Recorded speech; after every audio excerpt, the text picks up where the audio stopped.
Hapon po sa inyo. Welcome po, Double Weng sa Double B. Magandang hapon po. Magandang hapon din po, Double Weng, at sa lahat po ng ating mga taga-subaybay. Salamat po sa imbitasyon. Thank you sa Merong oras magandang din. mga balita doon sa State of the Nation address ng Pangulo kahapon, Sir Carlos.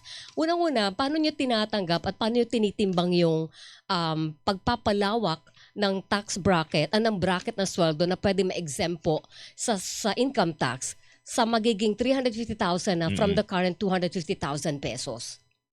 Opo, no, yung TUCP, wini-welcome po natin yung pagtaas ng income tax exemption. Sa katunayan po, no, ilang buwan nang nakalipas, no, nung unang i-file ng TUCP, yung tinatawag nga naming patas na bill, kung saan ang proposal namin originally is to increase it to as much as 600,000 annual income. Ibig sabihin, yun po ay magta-translate sa 50,000 income pababa, no? So, kasi yung halimbawa, sa under kasi dito sa proposal ng Pangulo, yung 350,000, ito po yung nagta-translate sa halos 29,000 kada buwan. Yes. Yung sabihin, from 29,000 pababa, wala nang babayaran na income tax. Ngunit, alam naman po natin, hindi naman porke 30,000 na yung iyong sweldo, eh parang talagang nakakagaan-gaan ka na, no? Alam naman natin yung karanasan na you're just one health emergency away from being the new poor. Kasi yung amin pong komputasyon hanggang sa mga around 50,000, ito po yung tinuturing nating lower middle income earners. So, that, no, wini-welcome naman po natin na at least merong pronouncement from the President na magkakaroon ng tax reform after 8 years since 2018 yung train law. But again, no, kami po ay cautious dahil wala po ito sa LEDAC priority bills. Wala rin pong certification as urgent of any tax reform bill. So, yun po yung kailangan nating hintayan para umusad na rin po yung mga Committee on Ways and Means sa both sa Senado at sa Kongreso para matalakay din po kagaya yung mga panukala namin. Naging cautious kayo, yung parang, ano ba to, ikinagulat nyo na biglang merong ganitong anunsyo? Hindi naman po, no, kasi for the longest time, no, especially nung April, no, April na time ng Middle East crisis, talagang malakas na kasi nakasama din kami doon na nag-express, no, kaya nga nung Labor Day sinabi nga namin ang panukala namin noon, no, middle class what tax. Kasi naging obvious sa amin na yung mga middle class na sila yung pinagbabayad nung walang katapusang ayuda, pero ni isang any assistance o social safety net para sa middle class, wala pong napapala yung ating mga middle income earners. So sila po yung parang napabayaan at naipit ng sistema. Kaya after 8 long years, no, we believe na this is now the time for more progressive na taxation. So coming with itong tax exemption na mas mataas. Ang sabi ni Congressman Miro Kimbo, yung pinapanukala o pinapaaksyonan ng presidente na 350,000 pesos, realistic dahil nakapeg ito sa inflation. Kasi daw, pag sumobra pa doon sa inflation peg, baka daw hindi nakayanin ng gobyerno, Sir Carlos. Ay, hindi ho kakayanin ng gobyerno kung wala akong hahanapan na alternative sources of revenue yung ating pamahalaan. Kaya nga dun sa aming panukala, bukod pa dun sa mga alam na natin, may mga pending na taasan yung sin tax, taasan yung buwis sa may asukal na mga produkto, kami rin ay nananawagan nga dun sa isang forma ng wealth tax Kasi ito yung mga bubuwisan natin ng ilang porsyento lang, no? 1 to 3% lang yung proposal namin dun sa mga bilyonaryo at napakalaki po na makukuha na revenue even if may kabawasan dun sa magiging income tax collection. At yung sinasabing i-index lang sa inflation, no, we feel na may pagkukulang po ron kasi kung inflation lamang ang batayan at wala tayong ibang tinitignan kagaya nung yun nga yung usapin ng nakabubuhay na sahod kasi even if you compute yung 29,000 na kung under sa 350,000 proposal, yun po ay nag-translate sa 26 workdays ng nasa 1,100 pesos per day. Kulang pa po ng 200 piso kasi 1,300 na yung daily living wage. So ito po yung mga gusto namin sanang idagdag din doon sa usapin. Although, paulit-ulit din namin sinasabi, this is a first step in the right direction Oo, as far as the administration is concerned. kanina din natanong namin kay Congressman Kimbo yan paano yung wealth tax? May mga bilyonaryo tayo, nasa 3,000 yata yan sa bilang ng ibon, di ba Sir Carlos? Pero ang Tama sabi niya, ang mas magandang diskarte din, so tingnan po natin kung mag-agree kayo. So sa halip, ang maganda daw buwis sa mga bilyonaryo ay sa estate tax.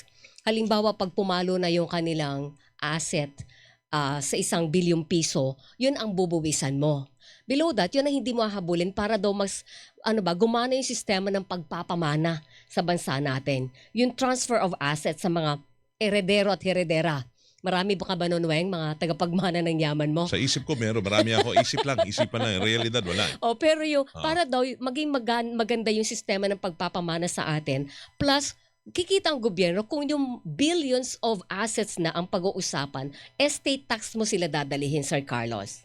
Opo, wala naman din masyadong diferensya doon, no? Ang inaano namin doon sa wealth tax talagang yung kayamanan, no? Hindi yung kita kasi double taxation yung kung kita, yung kayamanan. So hindi yung pinopropose, no, doon sa estate tax. Although meron din kaming pinanukala na bill na actually gusto nating i-abolish yung estate tax, especially doon sa mga kababayan natin na hindi naman bilyonaryo, hindi naman milyonaryo, yung mga karaniwan lang na unfortunately, no, kapag may namaalam sa kanilang mga mahal sa buhay, imbis na magluksa sila o makipagburol, inaasikaso kung paano itong kanilang estate tax at hindi nila magamit, no? So, yun naman yung sa aming proposal na wealth tax, basta makakuha tayo ng portion ng kanilang assets, no? Yung aming proposal, no, 1% for 1 billion, 2% for 2 billion, and then 3% for 3 billion or more. Okay, doon sa paano ka, go ahead. Hindi, yung sa wealth tax, ano yung, di ba meron kayong computation dyan, magkano ang pwede natin Kitain. Oo, kitain ng gobyerno. Anong estimate nyo nga?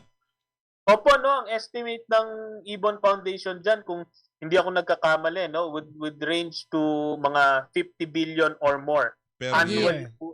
Annually billion po yan, no? Annually 50 billion per year, no? So, we believe na mas mataas pa nga yan kung talagang fully disclosed lang kung magkano talaga, how much is how much para sa ating mga bilyonaryo. Identified ho ba yan kung sino to mga bilyonaryo? Nasa Forbes magazine. Hindi, sabi Bukod pa po sa ano. i-disclose pa yung iba, baka nakatagong yaman, Baka pinangalan kasi- sa iba. Baka katulad yan naman sa gobyerno na minimisdeclare ang assets sa kanilang SALN. Hindi Sir dito. Carlos, paano yun? Ang identified doon na nasa PSA, no? Nasa parang 3,000 yan eh. Nasa, Nasa, nga pala yung bilang na yan. Parang Ibon, hindi 3,000. nadagdagan, ano? Hindi tayo kasama doon. Oo. Pangarap natin yun, baka, Sir Carlos. baka dumami na yan ngayon kasama yung mga kumuha pa. Oo, na-involve sa pero korupsyon. depende rin, sa bagay, Tapos hindi deklarado sa hindi SALN. Kaya deklarado. hindi Yun natin mahirap. alam yun. Diba? Sino Ito lang, sisilip doon? kayo ba, Sir Carlos, nadismaya kayo dahil walang sinabi ang presidente na dagdag sweldo?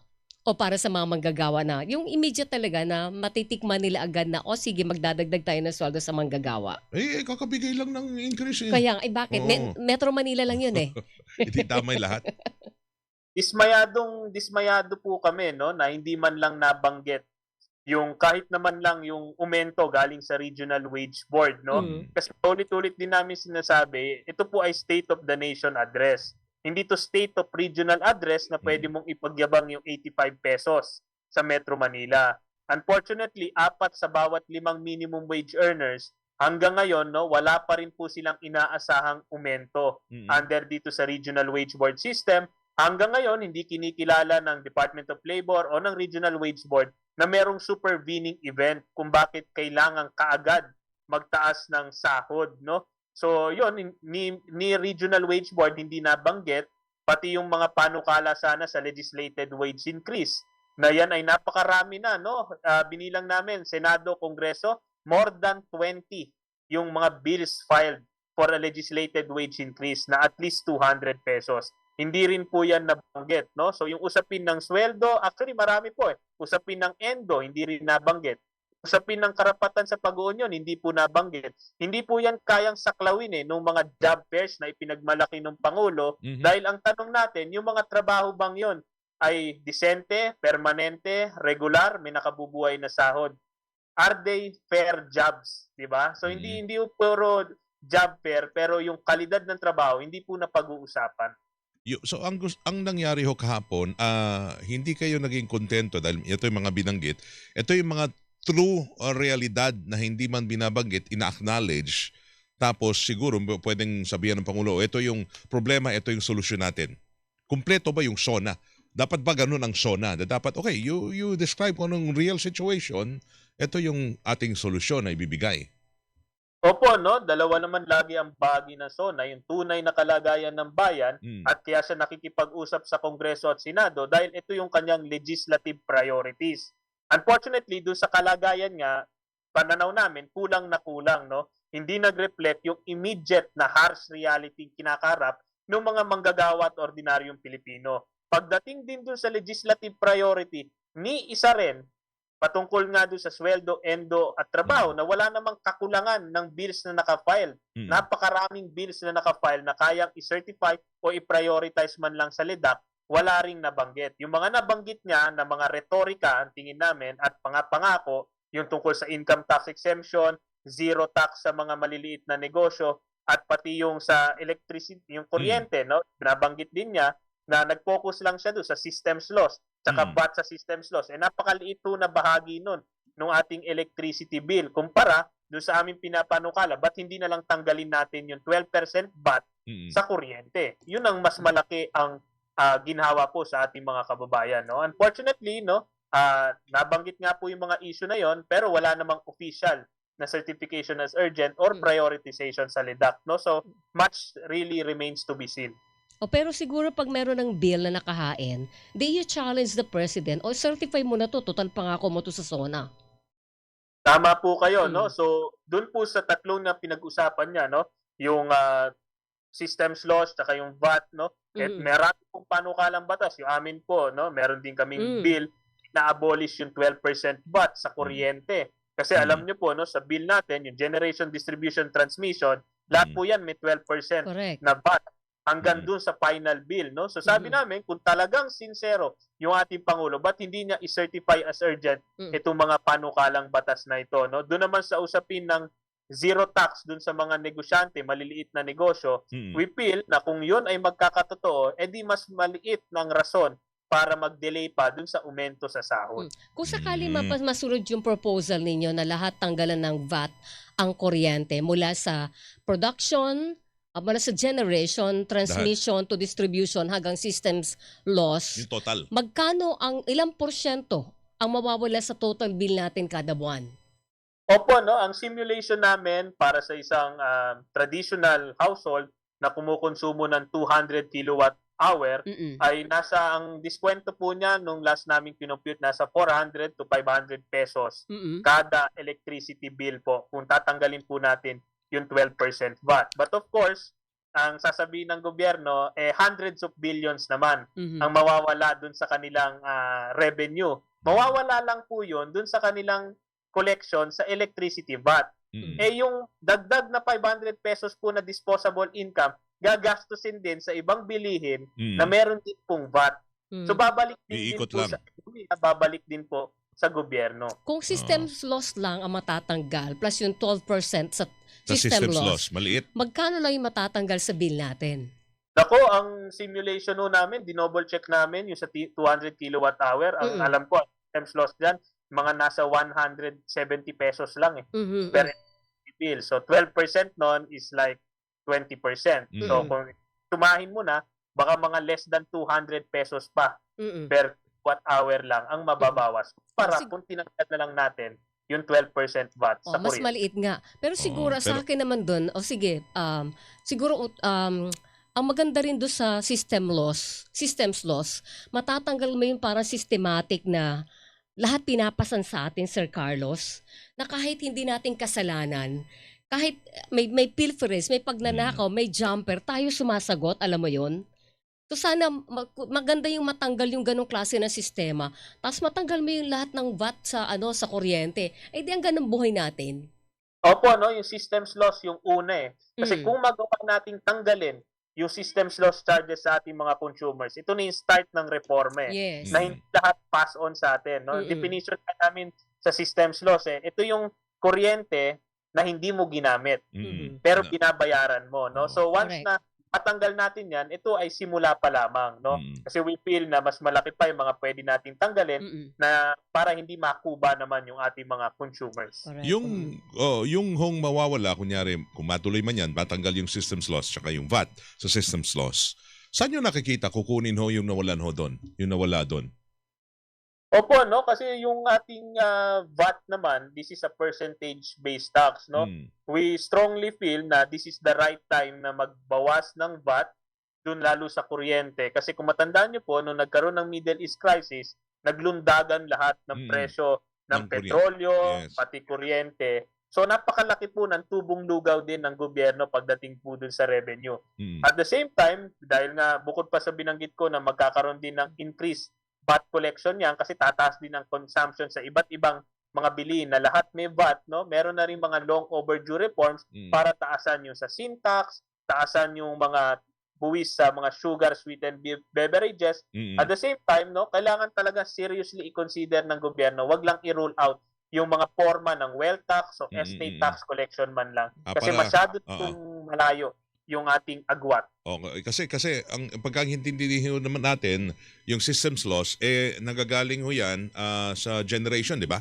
Yung mga yung mga generators ng kuryente, yun, sa kanila yun nawawala eh. Mm. So kaya sinisingil nila, hindi pwede lugi kami pero- nag-i-invest, di ba? Pero di ba pag Oo. negosyante ka, pag gagawin mo efficient ang negosyo mo, Sir Carlos, para wala kang systems loss. Oo. O kung meron man, very minimal, Oo. na kayang pasanin ang negosyo mo. Kasi pag lahat pinapass on mo, parang okay lang, sige lang, Oo. okay lang, kasi may sasalo naman ng lugi Oo. ko. Pero kahit na ganun pa rin, partner, sabi nga ni Congressman Kimbo, meron pa rin kahit minimal lang na system loss na pinapasa pa rin sa atin. Technical di ba? yun. Oo. Yun ang hindi maiiwasan Yun, kasi oo. daloy ng kuryente. Pero ibang Oo. usapan, pag ninanakaw na yung kuryente sa sistema yung mo. iba, yung mga jumper. Correct. Opo, Yes. no?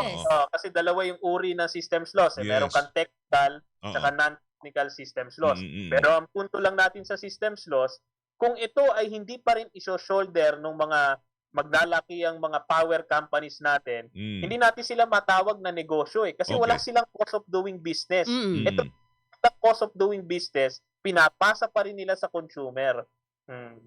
So, ibig sabihin, dapat i-guarantee natin na walang ibibigay ho na parang, sige, igagarantiyan ng gobyerno, magtuloy-tuloy lang kayo mag-produce, guarantee namin kung ano yung mga losses nyo, ha? Although, tatanggalin ng system loss, pero hindi manggagaling somewhere, somehow, yung pondo para ibalik sa kanila yung nawala sa kanila. Mhm.